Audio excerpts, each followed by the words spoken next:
Cody, Marshall.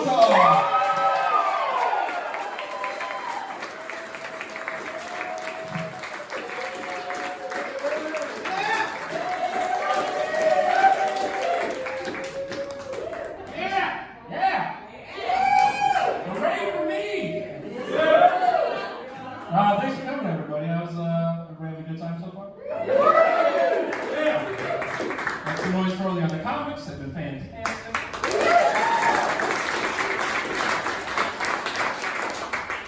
Enough about them, though. The topic du jour tonight is alcohol. That's 11.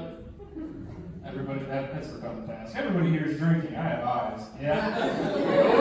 Cheers.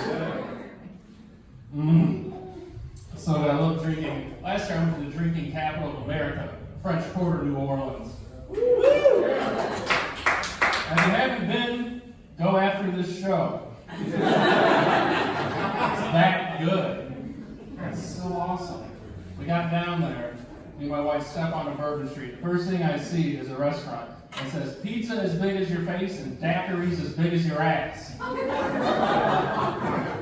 was like, I'm up for a challenge. I walked in there, I'm like, I'll have an ass-face combo, please.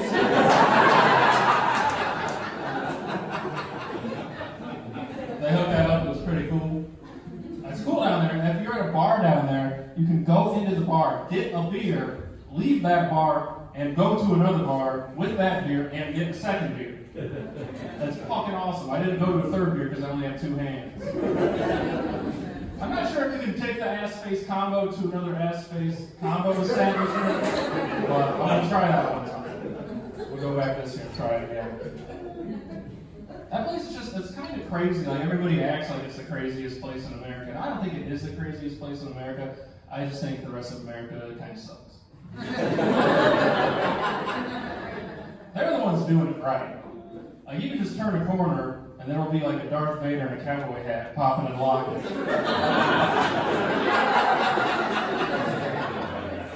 It's true, just cause.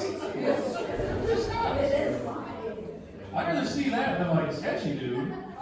They got sketchy dudes too, trust me. My guy asked me if I wanted some cocaine, and I was like, no. Even if I did, no. That's kind of gnarly out there, though. One of the first things I noticed when I got down there, after about an hour or two, I turned to my wife and I went, "Where's the cops?" Because they don't really have cops in New Orleans. You would think they would have cops, right? We went on a tour. We were talking to the tour dude, and I was like, or the tour guide, he probably prefers to be called. I was like, hey man, quick question. Where's all your cops? He's like, we don't really have that many. We got about 900 cops in the whole city. Not taking a political stance, Republican or Democrat. 900 cops is not enough cops for a city. It's not enough. They have civilian traffic officers as well. So you can just enforce traffic down there if you're feeling saucy.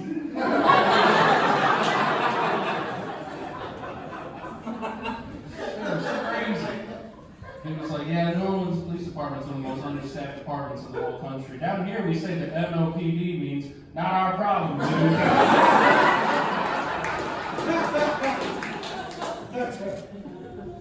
Another local told me calling the cops in New Orleans is like calling your mom at work when she told you not to.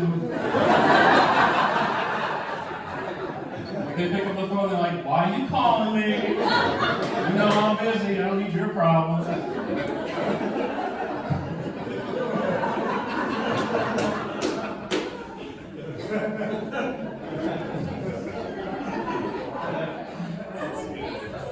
When you go there later tonight, look around for cops.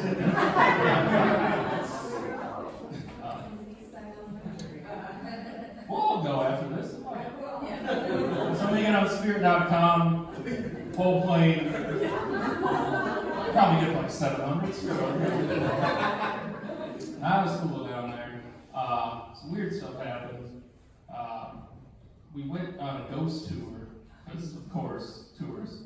We were walking into this bar. It's like a little break on the tour, and I tripped. And I'm like, look around, I'm like, what the fuck? I'm like, there was nothing to trip on. I was like, I'm not that drunk. I tripped, and my wife was like, yeah, I don't know, you're stupid. I'm like, So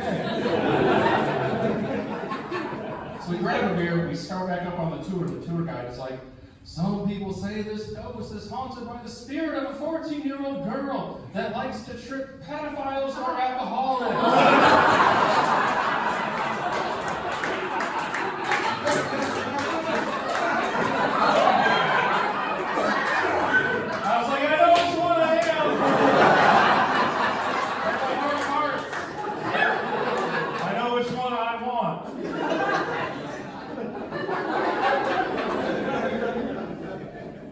Other messed up thing that happened, like on the way down there, we got on the plane, we went on my ears pop, we come down my ears pop, and then they just kind of kept popping on and off.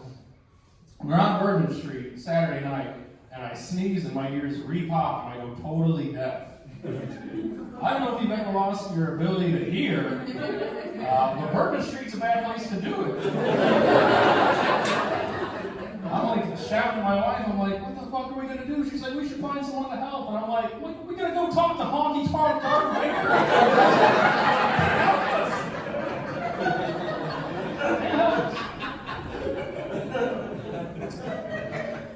Go to New Orleans. That's an interesting place because of the old-timey architecture. Like, if anyone's ever been there, you know what I mean. But it's also an interesting place because they've just ignored 300 years of advancements in architecture.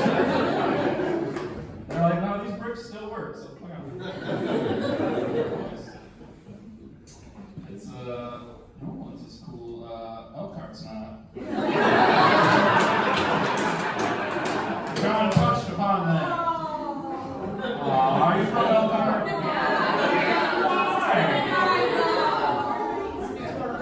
Oh, God. Elkhart is the White Castle of cities.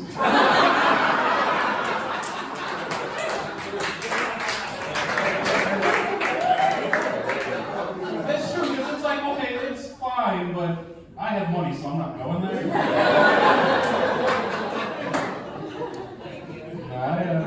I don't like Elkhart. I don't really like South Bend either, but I don't like Elkhart. Elkhart is fucking South Bend's stupid little brother that didn't go to college.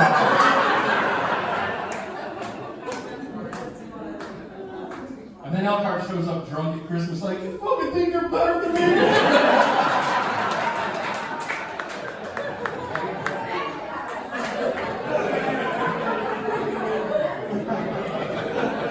I work 75 hours a week. Mr. Walker's standing there like, God, I hate being between you guys. Local humor, got it. Boom. Yeah, I just don't like Elkhart. Elkhart's a place where you can just accidentally meet a Nazi.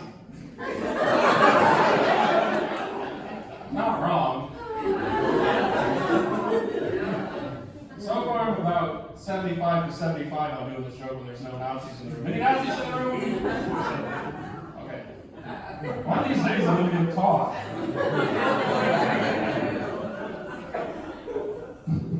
Now that I think about it, I don't even really say anything bad about Nazis in this joke, other than I just didn't want to talk to this Nazi. Well, we were working together at a factory in Elkhart.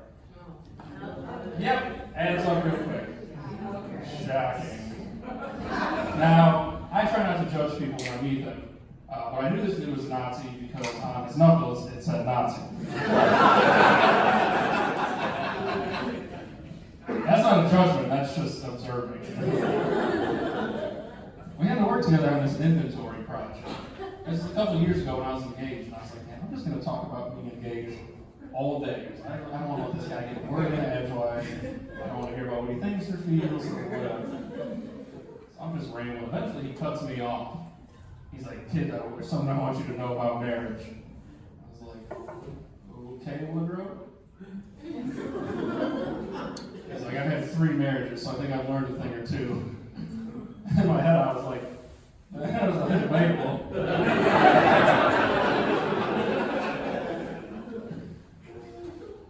He's like, here's what you need to know, kid. Number 1, marry a white woman. Should have saw that coming from a Nazi. I'm not saying it's good advice, I'm saying it's predictable advice. He's like, number 2, don't marry a woman that's going to try to change you. At this point, I was thinking, did you not marry a white woman the first time? Yeah.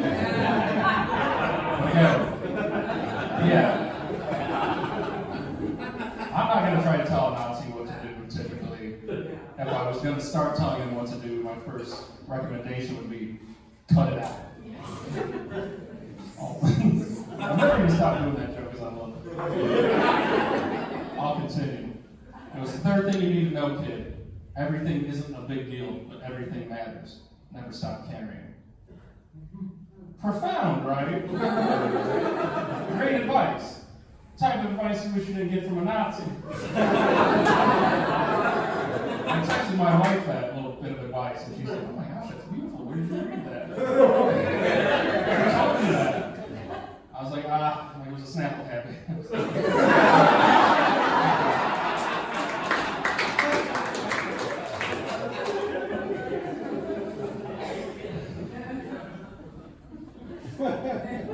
I don't do too good at Elkhart. I don't even take shows out. I kill it. I just make fun of South Bend instead of it's called pandering. Faced with whales. I grew up in the country. I prefer the country to the city. And the country. Yeehaw.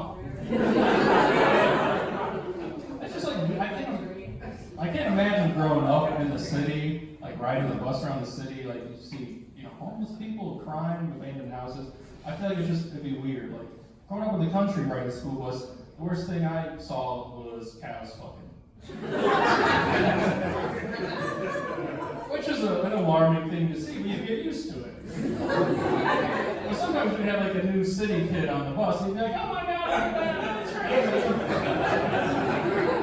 Me and the country kids have to be like, hey, give them some privacy. That is Mulan and Prince Farming, and they are working on that.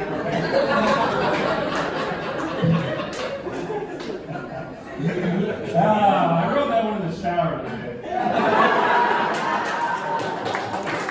My cow named Mulan. I'm a simple person. I'm really with you. Every cow you see is going to be Mulan and Prince Farming. I guess I do the post deal or no deal. I was gonna go with Cowie Mandel.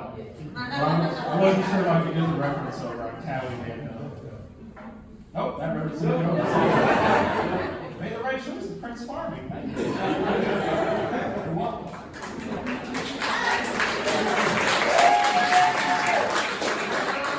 I didn't really laugh. Anyway, back to drinking. Ooh, boy, I started drinking a couple years ago just because it was fun. And then this thing called the pandemic happened. Oh, it was crazy. Were you there? Woo! What a reason to drink. In 2021, on 4th of July, I realized that I had drank every day since Valentine's Day. I was like, ooh, that's a lot of days, bro. But it's 4th of July. Like, I'm not stopping that. I got fires just started. It's just a good night. A party. I drink a little bit. Some people, they get judgmental about that. It's understandable. Recently, I got called a booze bag. I didn't feel good. I feel good. There's no good bags. You know what I mean? A booze bag? Somebody like me who drinks too much. No, like, you know, there's like douche bags and scum bags. Dirt bags. It's the alcoholic version of being a dirt bag, scum bag, or booze bag. And it didn't feel good. I didn't like it. The only thing worse than being a bag though was being a sack. Be a sad sack, a nut sack, sack of shit, that's bad. It's worse being a sack because of the adjectives they'll put on there. Like if somebody Somebody calls you a fat douchebag. Y'all good? Cool. We'll edit that out of this outfit. Yeah. Somebody calls you a fat douchebag, that just means you're an overweight person and a douchebag. You can go to the gym, get in shape, boom, back to just being a douchebag. You're good-ish. Good-ish, yeah. If somebody calls you a fat sack of shit, they're not saying you're overweight. They're saying that you are so much shit that the sack gets bigger. That's hurtful.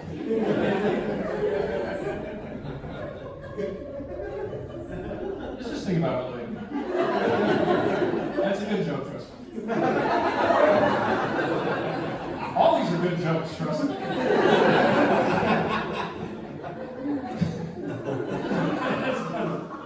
That should be the name of my album. All these are good jokes.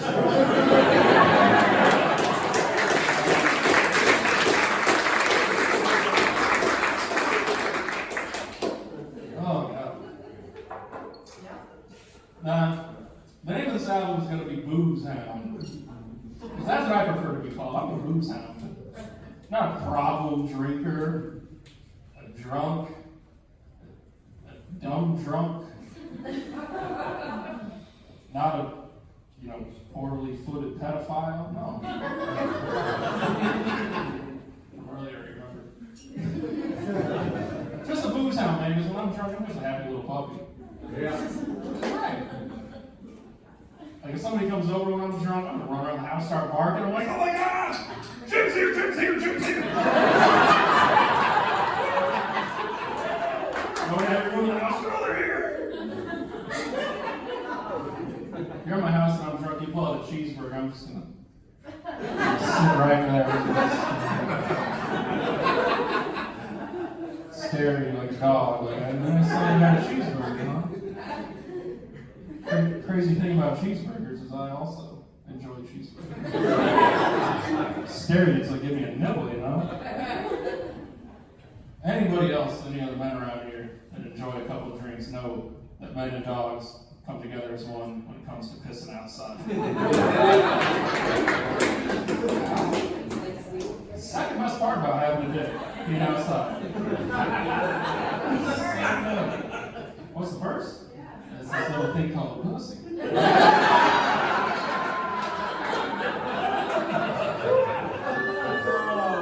Highly recommend it.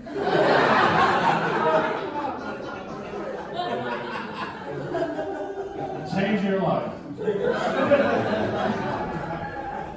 You enjoying the show, Mom?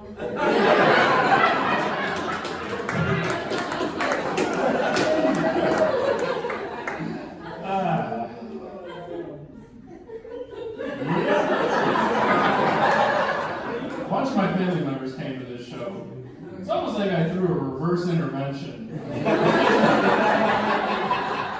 I just invited a bunch of my friends and family. I'm like, have a seat, I have a problem.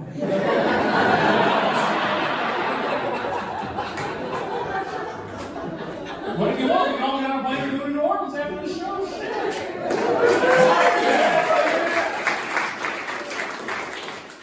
Not going to rehab.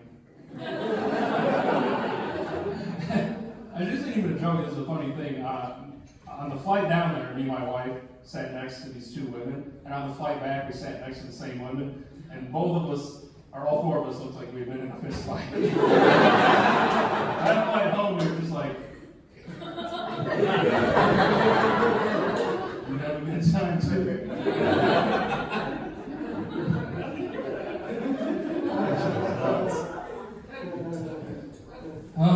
Boozehound, booze bag. It's not fun being called that. I also don't like being called old. I'm 36.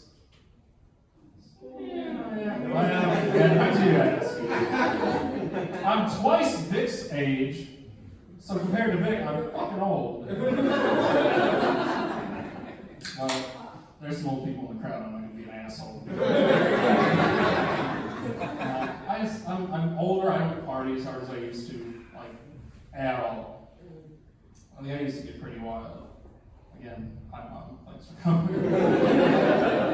When I was 21, I would party hard all weekend. If you caught me on a Monday morning, you were like, hey man, how was your weekend? What did you get up to? And I'm like, ooh, you should have seen that party Saturday night. I walk in the kitchen, there are 4 topless women, and they are all hot as hell and high as fuck. I'm like, damn, I better be careful tonight, because you know me, too many beers and I'll get into all 5 of them. Ooh. That was me when I was 21. Now I'm 36. You're like, hey Cody, how was your weekend? You get in any parties this weekend? I'll be like, ooh! I went to this party Saturday night. I walk in the kitchen. There are 5 topless crack pots.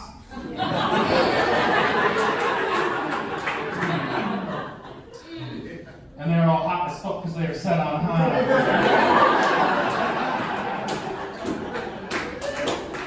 I was like, hey, you know me. I gotta be careful. I have too many of these. I'll get into all 5 of them tonight.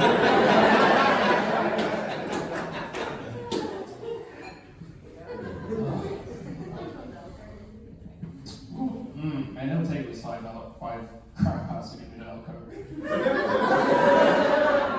Like, we got a really good spread. I'm like, you fucking better.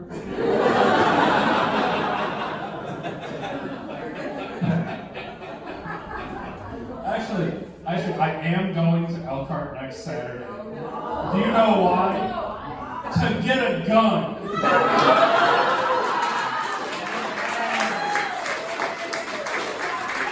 That is the main goal of my trip to Elkhart Saturday, is to get possibly several guns. We'll see. We'll see. One of them is illegal. I'm supposed to bury it. We'll see. My father-in-law passed away, and he had some guns, and he was like, that gun came from Chicago in the 70s on the street, so just fuck that in the river if I die.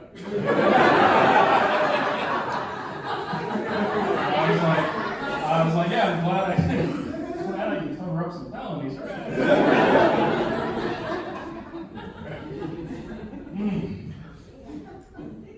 I know, right? It's a crazy life. Who thought the guy that drank so much had such a bizarre life? I'm kind of chill. I try to be chill. I'm married, like I said earlier. I was talking to Nazi about getting engaged, as you do. I'm married now. I've been married for 5 years. 6 years. I'm mad right now. I made it 5 years. It was cool. Like, I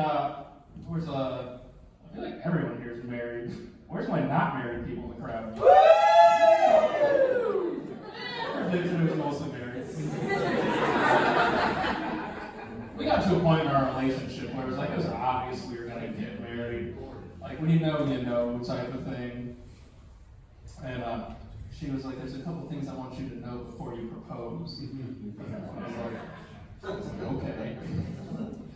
She's like, number 1, don't propose to me on a holiday, like Christmas or my birthday. I was like, okay, so don't propose on a holiday like the birth of the Lord and Savior Jesus Christ, or your birthday. Good to know those are on equal playing level. She's like, number 2, stop doing that little impression you do of me on stage.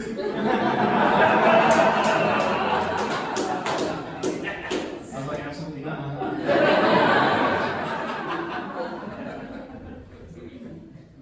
She's like, number 3, don't take me, when you're going to propose, don't take me to like an Italian restaurant like they do in those like stupid rom-com movies where you hide an engagement ring in my spaghetti.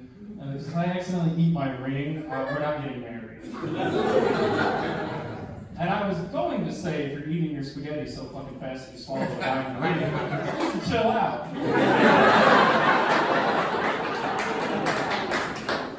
But I know better than to tell a white woman what to do in an Olive Garden.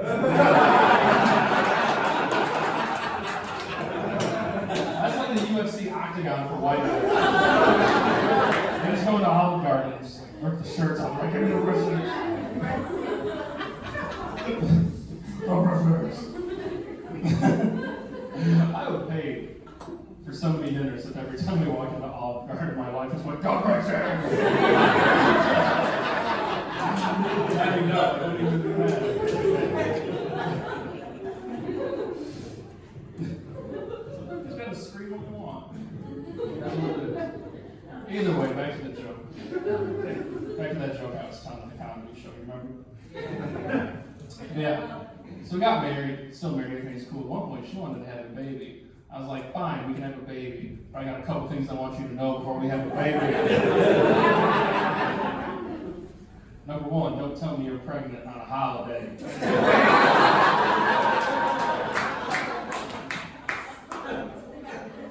Like WrestleMania.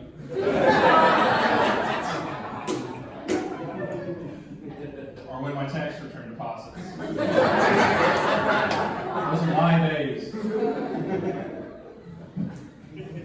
was like, number two, I'm not going to stop doing that impression anymore.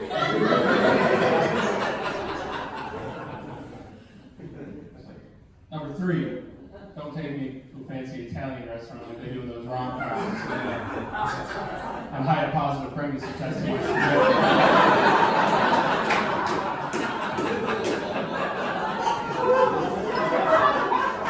You peed on that, right?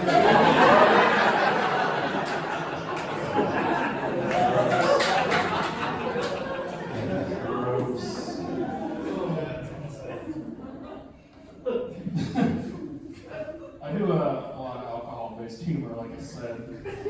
You may have been picking up on my theme here. Part of my writing process is that I'll just like run around my house shouting my jokes at my wife, seeing what sticks, what doesn't stick. And a while ago I was trying to write a joke, and the heart of the bit was me going, cold beer! I couldn't really figure out how to make the joke work, and I tried for like a month, so I'm just running around my house screaming, cold beer! And my wife, over and over and over, you know how your phone spies on everything that you say. On Facebook, both of our phones started advertising the Chill Indiana program, which is like a legitimate thing where it's like, tell Indiana senators that you want cold beer at Indiana gas stations. Which I did, because I was sick of drinking cold wine on the drive in. Ain't sneaky. I'm trying to figure out how to make that joke work. I can't get it to work. I switch it up a little bit. Now I'm running around our house screaming, God damn cold beer! Over and over and over. You got to pee? Yeah. You can go. Sorry. You can both go. I'm gonna come too.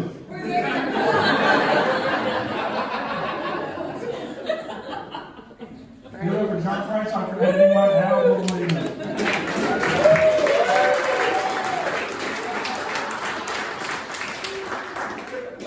I can't judge them as a man who drinks a whole lot. Sometimes you have kids. I've learned, to temper my drinking. I'm like, I gotta be here for 45 minutes. I'm take it easy. 10 o'clock show, I'm gonna be like, Zach, cover me.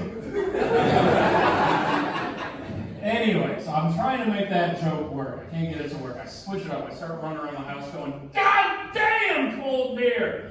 I swear to God, my wife's phone started advertising domestic violence shelters.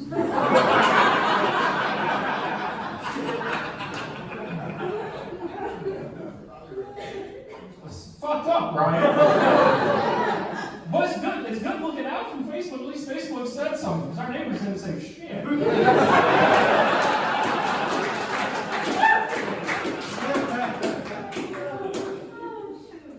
Neighbors are really like, man, that dude is fucking mean when he's thirsty. Or thirsty when he's mean, we don't know.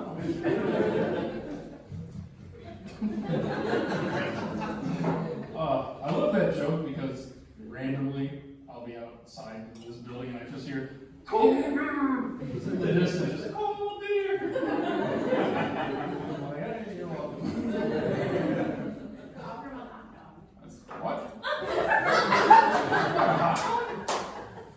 Do your cold beer, hot dog, peanuts. I think it's circus. It could be. I'll work on that for my second album. Can you interrupt that one too?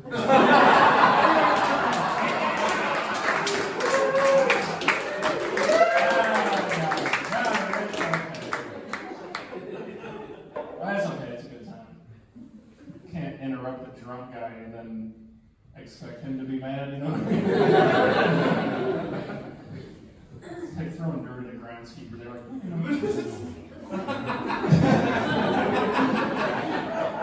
that one got to that. Yeah, some of my friends are starting to get sober, because we're kind of getting, like I said, I'm 36, so we're starting to get to the point where people are starting to get sober. Yeah, no, like, some of my friends, they're getting sober because they got kids. Some of my friends are getting sober for their health. Some of my friends are getting some of my friends are getting sober for their plea agreements. You know. It's just a bummer. Like, one of my best drinking friends from back in the day, he recently got sober. And I found out he was sober because I needed a ride home from O'Hare, coming back from New Orleans at 3 o'clock on a Tuesday. And he answered his phone, and I was like, man, that's a sober guy move. Call me at 3 o'clock on a Tuesday, I'm like, I'm gonna work, fuck off. He was just at home being sober. Awkward car ride home, though. Because I'm like, what's new with you? He's like, oh, I got sober. What's new with you? And I'm like, I was just in fucking New Orleans. I had the time of my life. You probably would have had the time of your life too before you were born again. I guess we're just going to talk about traffic for 2 hours.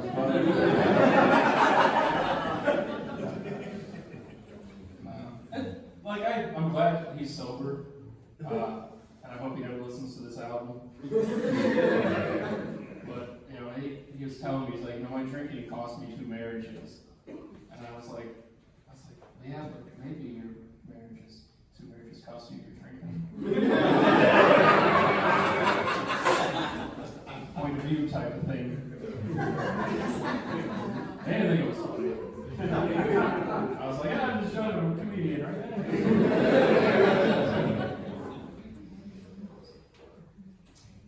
Most awkward part was when he dropped down to my house. He's like, yeah, hit me up sometime. And I'm like, sure. No, not get a drink. Like, it's good that he stopped though, but it feels like a little bit, not like a betrayal, but it's just awkward.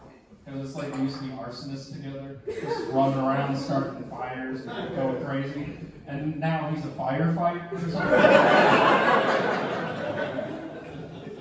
He's out there trying to fix his life and do good for the community. And I'm just a douchebag with a torch like it's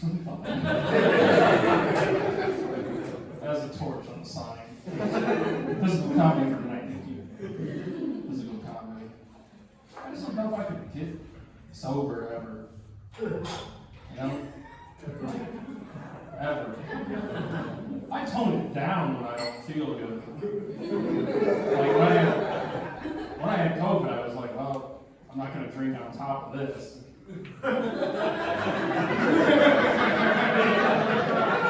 As soon as I passed, I'm like, back in the game, baby. That was when my wife knew she could be like, all right, you're doing the dishes because you're fucking drinking with COVID. She's like, you're recovered. She's back up shaking the finger at her for no reason. What was I even saying? That's the other bad part about drinking too much. Just lose track. Old age, yeah. Sometimes you just wake up in a basement and you're like,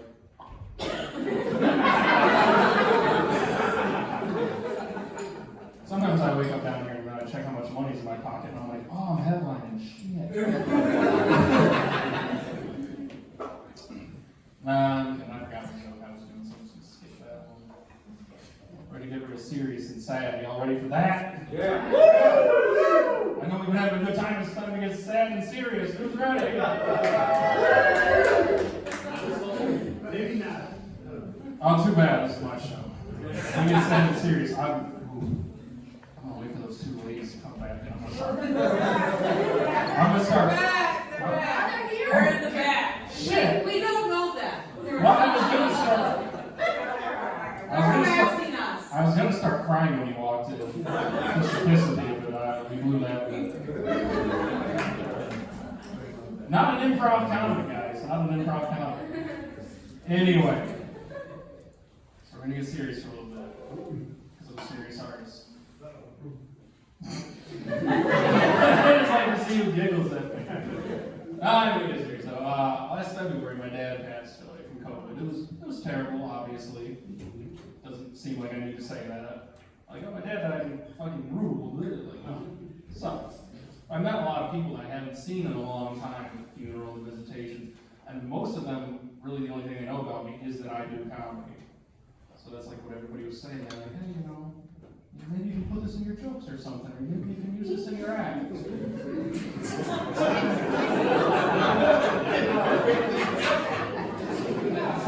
like, you think I'm just gonna like come out on stage and be like, cold dad!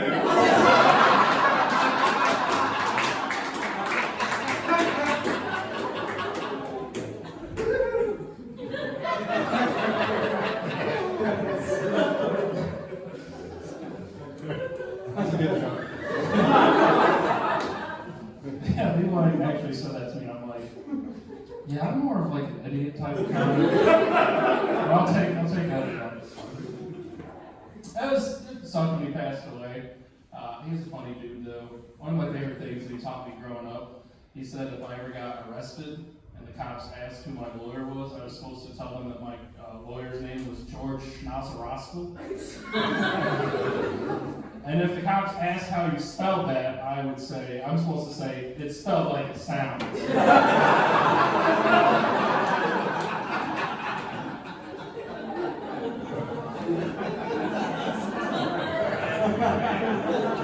So basically his advice was tell the cops, fuck you.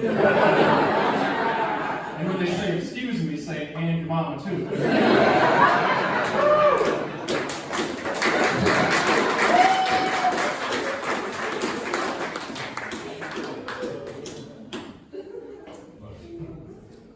Here's the funny dude. I think he thought I was funny-ish. It's hard when I think I'm funny and other people are laughing, and he's like, you fucking smart ass. I was obviously bummed out when he passed away. I'm 36 now, and it's really only been like the last 5 years of my life that I felt like I got my shit together enough. That him and I were really like connecting and like having a good time together. Like I was lucky that I had a great father that always told me he loved me and he was proud of me. But up until I was about 31, when he would say something like that, my first thought was, ooh, why? Have you smelled me lately, Dad? It's not good. I smell like wheat and spaghetti. Guess what I can't afford either of. Wheat and spaghetti. I'm just stinky. It's bad. Last couple years, I got my shit together. And he told me he loved me and he was proud of me. I was like, goddamn right, old man! I was like, I fucking rule. Fucking killing it. Whatever. That's not really a good end to that one. Doesn't need to be a good end to that one. Some things are just sad.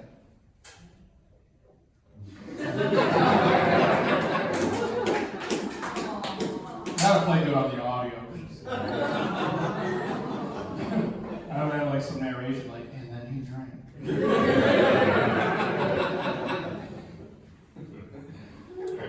Oh my God. That's a lot of talking, 45 minutes. Just FYI, if you want to get into comedy, just talk to yourself in the car and train that voice. We're going to get out of here.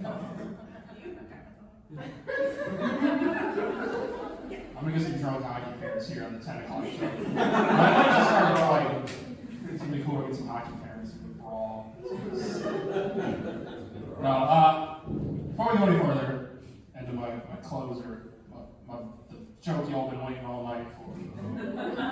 The bigot. The closer. The Michael Jordan of comedy jokes. I don't know. I just want to thank everybody for coming out and supporting local comedy.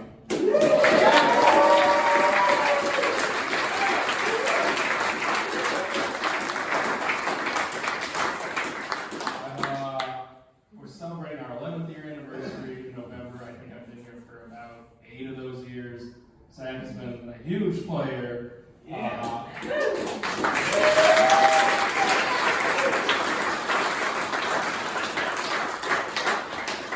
my comedy home, it's an honor to headline. At one point, there was only 6 clubs in the whole country that were owned and operated by comics, and we were one of them. We don't shove booze in your face. We don't have a drink minimum. We're just here for weirdos to do their thing. So thank you from the bottom of my heart for coming out.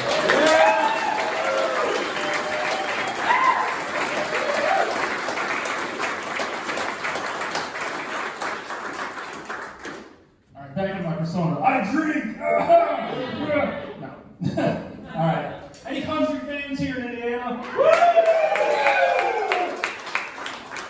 I'm not a huge country fan. I like outlaw country, that kind of wild shit. You know what I mean? Like where all the songs are confessions to crimes. That's something into like Johnny Cash. Every Johnny Cash song was a confession to a crime. Can you imagine ever being his lawyer though? He's up there like, yeah, I shot a man in Reno just to watch him die. You have to grab him and be like, shut the fuck up, Johnny! Yeah, you shot a man in Reno just to watch him die, but you don't have to tell everybody that in this courtroom. It's called the Fifth Amendment. Johnny, can you say Fifth Amendment? I know you say Fifth of Whiskey, you drunk son of a bitch. You talk too much, Johnny. You're always explaining shit that doesn't need to be explained. You don't have to tell people that you fell into a burning ring of fire and you went down, down, down, and the flames went higher. That's how holes work. We know. There's one that gets a little bit outlaw credit, and I don't think it should. It's a song by Luke Combs. A song where he goes, yeah, she's crazy, but her crazy is beautiful to me. I ain't gonna hold up for her. The judge is going to be up there like, yeah, according to the court-appointed doctor, her crazy's hereditary. And court records show her mama was also like this.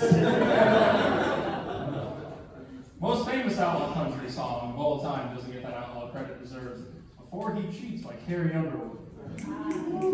Yes, snappy snap snap.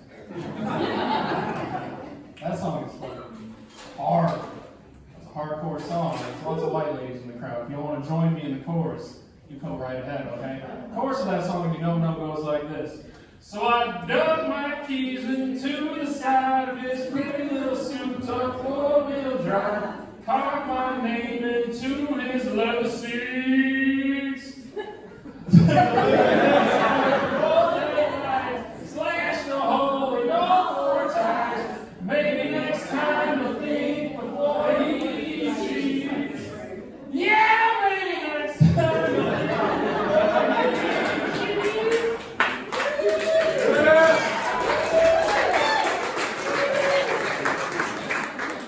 When she was saying that on the stand, her lawyer must have been ripping his own dick off. Like, shut up!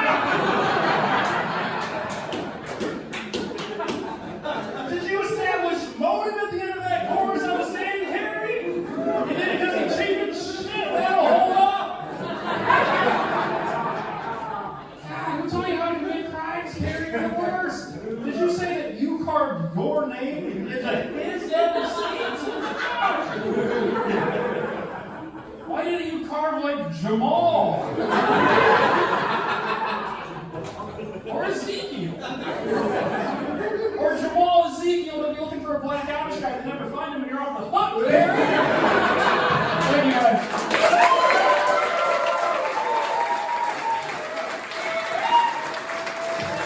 Thank y'all